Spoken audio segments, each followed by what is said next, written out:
राजधानी देहरादून से एक दिल दहला देने वाली घटना ने पूरे उत्तराखंड को झकझोर कर रख दिया है। प्रदेश के सबसे व्यस्त इलाकों में गिने जाने वाले पलटन बाजार और मच्छी बाजार के बीच दिन दहाड़े एक 23 वर्षीय युवती की सरेआम हत्या कर दी गई। यह वारदात न सिर्फ क्रूरता की सारी हदें पार करती है, बल्कि कानून व्यवस्था पर भी गंभीर सवाल खड़े करती है। घटना देहरादून के मच्छी बाजार से दूल्हा मार्केट के पास की है। युवती रोज की तरह बाहर जा रही थी, तभी बाइक सवार युवक आकाश कुमार ने उसे रोका और बातचीत करने लगा। कुछ सेकंड में आरोपी ने चापड़ निकालकर उसके गले पर वार कर दिया। हमला इतना बेरहमी से किया गया कि उसकी मौके पर ही मौत हो गई। वारदात के बाद पूरे इलाके में अफरा तफरी मच गई है। सूचना पर पुलिस और फॉरेंसिक टीम मौके पर पहुंची। आरोपी को गिरफ्तार कर लिया गया है। घटना के विरोध में स्थानीय व्यापारियों ने बाजार बंद कर दिया और लोगों ने सख्त कार्रवाई की मांग की।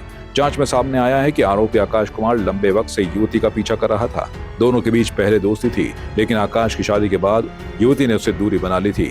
इसके बावजूद आरोपी लगातार उसे परेशान करता रहा। 2 दिन पहले युवती ने खुड़बड़ा चौकी में शिकायत भी दर्ज कराई थी और जान से मारने की धमकी का जिक्र किया था, लेकिन पुलिस की ओर से कोई ठोस कार्रवाई नहीं हुई। यही लापरवाही आरोपी के हौसले को बढ़ाने का कारण बनी।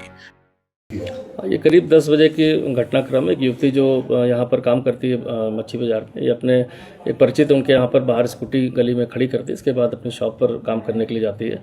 उसी दौरान वहाँ एक युवक जिसका नाम बाद में आकाश पता चला, जो मन्नूगंज का ही निवासी है और ये 2 साल से परिचित थे। और ये युवती को जो है जब बातचीत बंद हो गई तो लगातार कोशिश कर रहा था बात करने के लिए। और अभी इसको जो है जैसे इसने चापड़ से जो युवती को वार किया, जिससे अस्पताल जाते वक्त युवती की मृत्यु हो गई। इसमें अभी को गिरफ्तार कर लिया गया।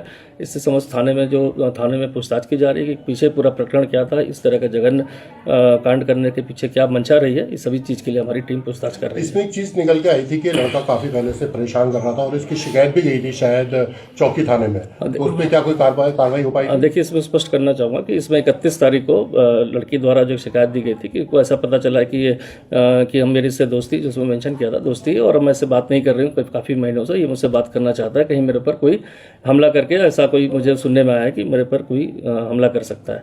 इस सूचना के आधार पर पहले उस लड़के को नंबर पर मिलाया गया। उसका फ़ोन लगातार बंद था। इसके बाद चीता पुलिस कम से 2 से 3 बार उसके घर पर जो मन्नूगंज है वहाँ पहुंची, जहाँ उसकी पत्नी द्वारा बताया गया कि वो 3 दिन से यहाँ घर नहीं आया और फ़ोन बंद करके कहीं गायब है। तो इसकी लगातार सूचना आने के बाद 2 बार जो है पुलिस भी गई थी, जिसकी पुष्टि भी हो गई है। और कोई स्पष्ट रूप से कोई कारण नहीं बताया गया था कि क्या कारण है। बस इतना लिखा गया था कि पुरानी दोस्ती है और अब वो उससे बात नहीं कर रही है। इसी संबंध में जो है घर पे भी गई पुलिस, और लेकिन चूंकि जो अभियुक्त है वो लगातार घर से फरार था और आज इसने जो है ये घटनाक्रम अचानक से आकर कर दिया। यह घटना 5 दिनों में उत्तराखंड में महिलाओं और युवतियों के खिलाफ हुई तीसरी बड़ी हत्या है।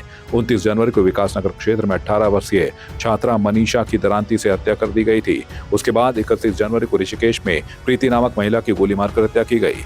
इन सभी घटनाओं में अपराधियों ने बेहद सनसनीखेज तरीके अपनाए। इन मामलों में आरोपी भले ही गिरफ्तार कर लिए गए हों, लेकिन बड़ा सवाल यह है कि क्या सिर्फ गिरफ्तारी ही काफी है? समय रहते पुलिस कार्रवाई क्यों नहीं होती? क्या अपराधियों में कानून का डर खत्म हो चुका है? लगातार बढ़ते अपराध यहाँ संकेत दे रहे हैं कि प्रदेश में कानून व्यवस्था कमजोर पड़ रही है। आपकी इस पर क्या राय है? हमें कमेंट कर जरूर बताएं। इसके साथ ही आप हमारे YouTube चैनल को सब्सक्राइब कीजिए। आप हमें Facebook, Instagram, Twitter पर फॉलो भी कर सकते हैं और संवाद 365 के साथ एक क्लिक में जुड़ने के लिए डाउनलोड कीजिए संवाद 365 ऐप।